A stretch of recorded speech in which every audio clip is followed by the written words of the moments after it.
Et bonjour à tous, bienvenue sur la chaîne de l'Hexamone Crypto. Nous sommes aujourd'hui le dimanche 15 octobre 2023, il est 9h30 à l'heure à laquelle je fais cette vidéo. On va faire un point sur la situation du Bitcoin et on va regarder quelques cryptos du top 100. Allez, là, je fais un point sur les performances de cette semaine. Vous le savez, hein, le Bitcoin qui a chuté un petit peu cette semaine, donc forcément tout le reste du marché crypto a suivi. On a juste eu des performances du côté du Loom qui a pris un plus 100% en une semaine. Par contre, on voit que tout le reste du marché, à l'image du Bitcoin, a chuté. Donc forcément, on a eu quand même des belles contre-performances du côté du MNT, du XRD, du FTT, AVAX aussi qui a pris un petit peu cher. Donc à l'image du Bitcoin, regardez, le Bitcoin a perdu 3,7% en une semaine. Donc forcément, ça s'est répercuté x2, x3, x5 sur les altcoins. C'est toujours comme ça en général. Allez, on va démarrer l'analyse technique avec cette vue hebdomadaire, vu que vous le savez, nous sommes dimanche, clôture hebdomadaire cette nuit. Donc on va regarder tout ça en détail. Alors, première chose, vue hebdomadaire, n'oublions pas que nous sommes toujours en vue long terme dans un canal ascendant. Nous sommes toujours dans un canal ascendant, mais nous sommes aussi rejetés par une ligne de tendance baissière bear market. Vous le voyez, ce gros trait bleu qui descend, c'est une ligne de tendance baissière qui est là depuis maintenant très très longtemps. Hein. Si on remonte un petit peu, on la suit depuis ici. Hein. On la suit depuis maintenant presque... ça fait 2 ans. Hein. Ça fait 2 ans qu'on suit cette ligne de tendance bear market, donc novembre 2021. Bref, donc du coup, on s'est fait rejeter déjà à plusieurs reprises par cette ligne. Là, vous le voyez ici. On a tenté de la breaker ici, rejet. De toute façon, ce qu'il faut se dire, c'est que tant qu'on est sous cette ligne, c'est pas la peine d'espérer quoi que ce soit. On n'aura pas de bull run ou quoi que ce soit sur le Bitcoin. Tant qu'on est sous cette ligne, malheureusement, on est bloqué. Maintenant, ce qui est bien, c'est que nous sommes dans un canal ascendant. Donc, canal ascendant, quand on est en bas du canal, comme c'est le cas ici, eh bien, on rebondit dessus, parce qu'en général, c'est un support et on rebondit dessus, pour aller chercher des points plus hauts. Maintenant, attention, si on break ce canal ascendant par le bas, ce sera pour démarrer une phase baissière. Donc là, par contre, vous l'avez compris, ça sentirait vraiment pas bon.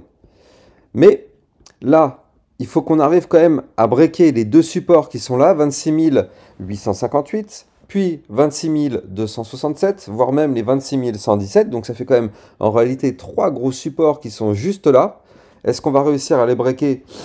J'en sais rien, et vous non plus d'ailleurs, hein, on n'a pas de boule de cristal. Mais si on les break, ce qui est sûr, c'est que par contre là, on pourra s'attendre à une chute du Bitcoin pour aller chercher des points beaucoup plus bas. Par contre, si on arrive à rebondir dessus, là ouais, ce serait pour reprendre peut-être de la force pour breaker cette fois-ci cette ligne de tendance bear market et être propulsé vers des points plus hauts, notamment 30 711, voire même le haut du canal qui va se trouver la semaine prochaine au 33 807, c'est ça. Donc là, c'est ce qu'on aimerait bien voir. Maintenant, ça va être très difficile. Hein. Cette ligne de tendance bear market, c'est pas avec les volumes qu'on a en ce moment qu'on va la breaker. On a des volumes, mais pourris, juste pourris. Hier, je vous ai fait... Ouais, on va regarder ça, attendez. Sur mon Twitter officiel, hier, il est où mon Twitter? Il est ici. Sur mon Twitter, regardez ce que je vous avais montré hier. Je vous avais montré que le Bitcoin, hier, il a fait une variation de moins 1,52 $. Je ne sais pas si vous vous rendez compte à l'échelle du Bitcoin qui coûte 26 000 $. Il a juste fait une variation hier de 0,01%. Donc vous l'avez compris, en termes de volatilité, c'est nul. C'est juste nul. Donc c'est pas avec des volumes aussi faibles qu'on va breaker ici notre ligne de tendance bear market. Vous l'avez compris, il va falloir de la force. Donc voilà, vous l'avez compris, cette semaine va être décisive si effectivement malheureusement on pète vers le bas du canal et les supports. Par contre, si on arrive à trouver rebond dessus, peut-être que dans les semaines suivantes, on pourrait réussir à breaker cette ligne de tendance bear market. Surtout que regardez, peut-être qu'on est en train de former ici un premier bottom. Et si on arrive à faire ça dans les prochaines semaines, une remontada ici, on pourrait avoir un double bottom sous la ligne de tendance bear market qui nous permettrait justement d'avoir la force de la breaker et hop, là on pourrait être propulsé. On n'y est pas encore, ceci n'est que de la théorie, mais on va commencer à réfléchir très sérieusement à cette théorie qu'on suivra tout au long des prochaines semaines. Allez, là je me suis mis en vue jour.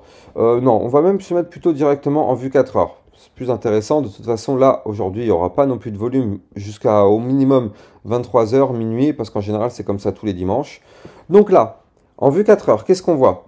On voit que premièrement, on a des bandes de Bollinger ici très resserrées. Donc ça, on le sait, c'est annonciateur de retour de volatilité. Donc premièrement. Deuxièmement, on voit que là, on est au-dessus d'une ligne de tendance haussière. Donc ça, c'est plutôt pas mal. Vous le voyez, à chaque fois qu'on rebondit sur la ligne, on remonte, on rebondit, on remonte. Et ici, on est pile poil posé dessus. Donc là, ça signifie quoi? Ça signifie que là, dans les prochaines 4 heures, il va falloir sauvegarder ici les 26 835 $ zone de support. Tant qu'on est au-dessus de ce support, tout va bien. Si ce support vient à lâcher, on viendra chercher le haut de l'ancien range aux 26 750 $. Si on réintègre ce range par le haut, ce sera pour aller chercher le bas du range, parce que c'est ce qu'on apprend dans tous les livres de trading. Quand on réintègre un range par le haut, on va chercher le bas. Le bas du range qui est à 26 378, et si on break ce range par le bas, 26 117, voire même des points plus bas. Donc vous l'avez compris, on ne veut surtout pas réintégrer ce range. Maintenant, là, vu que pour l'instant, on est au-dessus de cette ligne de tendance haussière, cette ligne est un support.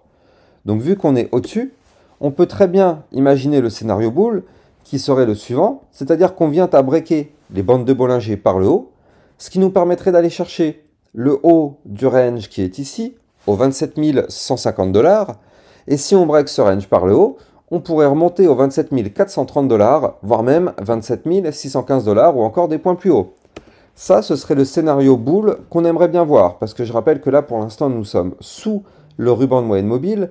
Vous le savez, quand on est sous le ruban de moyenne mobile, malheureusement, on est en configuration baissière, mais dès qu'on repasse au-dessus de ce ruban de moyenne mobile, on repasse en configuration haussière. Donc du coup, c'est ce qu'on veut voir. C'est ce qu'on veut voir. Donc là, si on arrive à le matérialiser, tout ça, ça pourrait être pas mal pour les prochaines 72 heures, parce que je rappelle que la vue 4 heures, c'est 72 heures environ en moyenne. Donc on verra bien. Mais là, regardez, ces bandes de Bollinger sont très très resserrées, donc on s'attend quand même à un retour de volatilité assez imminent. Quand je dis assez imminent, c'est dans les prochaines 72 heures. Donc là, on a vraiment toutes les informations à suivre sur le Bitcoin. Je rappelle que j'ai un channel dans lequel je vous diffuse des analyses techniques tout au long de la journée concernant le Bitcoin, ainsi que des alertes sur le Bitcoin et des alertes sur les altcoins. Donc n'hésitez pas à venir suivre toutes ces informations-là dans ce channel. Vous allez trouver le lien en description de mes vidéos. Bon, bien sûr, quand c'est le week-end, il y a un petit peu moins d'informations dessus, parce que forcément, déjà, le week-end, il n'y a pas trop de volume du côté des cryptos. Et de deux, le week-end aussi, forcément, c'est là où je me repose un petit peu, alors que voilà, forcément, en semaine, vous avez beaucoup plus d'alertes et d'informations, donc n'hésitez pas à les regarder si vous êtes intéressé, le lien est en description de vidéo. Alors, qu'est-ce qu'on voit? On va se mettre sur des altcoins du top 100. Alors, on démarre avec notre BNB. BNB, qu'est-ce qui se passe? Eh bien, tout simplement, on continue, vous le voyez ici, dans le range. Là, on a touché... ce matin, aux alentours de 2 h du matin, on a touché une nouvelle fois le haut du range que je vous avais donné. Je vous avais dit que c'est la résistance ici. Donc là, vous le voyez, on l'a touché ici à plusieurs reprises. On l'a touché ici le 14 octobre. On l'a retouché ici ce matin. Mais pour l'instant, on ne veut pas le breaker. Donc le niveau clé de résistance, il se trouve ici sur le BNB au 208,30. Si on ne break pas ce niveau, malheureusement, vous l'avez compris, on est toujours bloqué. Il n'y aura pas de pump tant qu'on ne break pas ce niveau-là. Ce n'est pas un conseil financier, c'est juste tout simplement du bon sens. On est sous résistance, il n'y a pas de pump tant qu'on est sous résistance. Chainlink, on n'est pas loin. On n'en est pas loin là aussi. Le Chainlink, vous le voyez, on arrive doucement mais sûrement vers le haut du range. Le haut du range qui se trouve quant à lui à 7,389. En plus de ça, regardez, on a aussi un double bottom ici qui est là, sous le range. Donc ça peut être intéressant. On a des bandes de Bollinger resserrées. On a un ruban de moyenne mobile qui nous bloque. Donc le Chainlink, on va pas se mentir, je pense qu'il est à surveiller de très très près pour aujourd'hui. Vraiment, enfin aujourd'hui ou les prochaines 72 heures, mais le Chainlink, clairement, est une crypto qui pourrait performer. Si on break le range par le haut, on pourrait venir chercher ici les 7,552, puis la résistance des 7,733, voire même des points plus hauts. Donc Chainlink, on va le surveiller quand même de très très près. Le XRP qui nous propose un range, vous le voyez ici, tac, un peu à l'image du BNB d'ailleurs. Donc on est sur un range. Pour l'instant, tant qu'on est dans ce range, c'est pas la peine d'imaginer quoi que ce soit. On est bloqué par le haut du range, tout simplement. Donc le haut du range, je vais vous le donner, il est ici. Il est à 0,4 0,4886. 0,4886, c'est le haut du range. Il faut un break de ce niveau-là en vue 4 heures, de façon validée, confirmée, pullback compris, pour aller chercher des points plus hauts. On a des bandes de Bollinger resserrées, on a un ruban de moyenne mobile à venir récupérer, intéressant, mais on n'y est pas encore. Je vais me mettre une petite alerte d'ailleurs. Hop, voilà, parfait. Ethereum, qui lui doit réintégrer son ancien range ici aux 1555 $. Pour l'instant, il n'y arrive pas. Tant qu'on est sous ce niveau-là, malheureusement, on est bloqué. Le Litecoin, qui lui doit breaker ici les 61,87 si on veut aller chercher des points plus hauts. Maintenant, le problème, c'est que là, on n'y arrive pas. On est de nouveau dans le range qu'on a réintégré ici. Alors, soit c'est une réintégration, soit il faut tout simplement que je réajuste mes tracés. Mais quand je me mets ici, j'ai pas de point de contact. Donc non, on est bel et bien dans un range tel que moi, je voulais dessiner. Les niveaux étaient parfaits. C'est juste qu'on a fait une cassure, puis réintégration. Donc pour l'instant, sur le LTC, voilà. Tant qu'on ne break pas de façon validée, confirmée, pullback compris en vue 4 heures, les 61,64, il n'y a rien. Shiba Inu. Shiba Inu, attention. On a eu une belle phase haussière suite ici à ce double bottom qui était ici. Double bottom, figure chartiste de retournement haussière. Je vous en avais parlé de cette figure-là la semaine dernière quand je vous avais dit qu'il y avait peut-être quelque chose à jouer sur cette crypto. Donc là, double bottom, on a été chercher des points plus hauts. Mais là, attention, hein, on est peut-être en train de former un premier sommet. Deuxième sommet, on appelle ça un double top. Si on break ici sur le Shiba Inu les 0,006999, préparez-vous, le Shiba pourrait retracer. Par contre, si on break ici les 0,007083, on pourrait effectivement remonter, aller chercher des points plus hauts. Polygon Matic, on est pour l'instant sous un niveau de résistance clé. Je rappelle que les likes et les commentaires sont très fortement appréciés, que ça participe grandement au référencement de ma chaîne YouTube, et que même un simple merci en commentaire, ça suffit largement, ça vous prend que quelques secondes, je compte sur vous les amis. Donc, Polygon Matic, il faut qu'on break les 0,5197, c'est le niveau clé de résistance, tant qu'on ne break pas ça, on est bloqué malheureusement, c'est vraiment ça qu'il va falloir breaker. Le Solana qui a tenté de réintégrer l'ancien range, alors on est quand même dedans, hein. On est pile poil sur le bas de l'ancien range ici. Donc d'ailleurs, est-ce qu'il faut... Ouais, là, il ne faut surtout pas perdre les 21,929. Tant qu'on est au-dessus, ça va. Si on perd ça, attention, hein. Je rappelle que là, en vue 4 heures, on est au-dessus du ruban de moyenne mobile, donc ça nous sert de support maintenant. Donc tant mieux, mais si on perd le bas du range, on risque de perdre par la même occasion le ruban. Attention à ça. Atom Cosmos, qui est dans une phase de latéralisation, bande de Bollinger resserrée. Malheureusement, pour l'instant, on n'arrive pas à breaker ici le dernier plus haut des 6,644.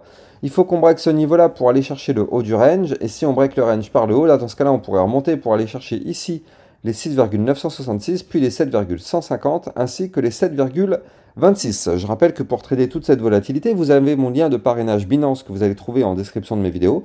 Grâce à ce lien de parrainage, ça vous permet d'obtenir un bonus de 10% sur vos frais de trading et un bonus d'une soixantaine de dollars à votre inscription. Donc n'hésitez pas à taper dedans, ça c'est cadeau.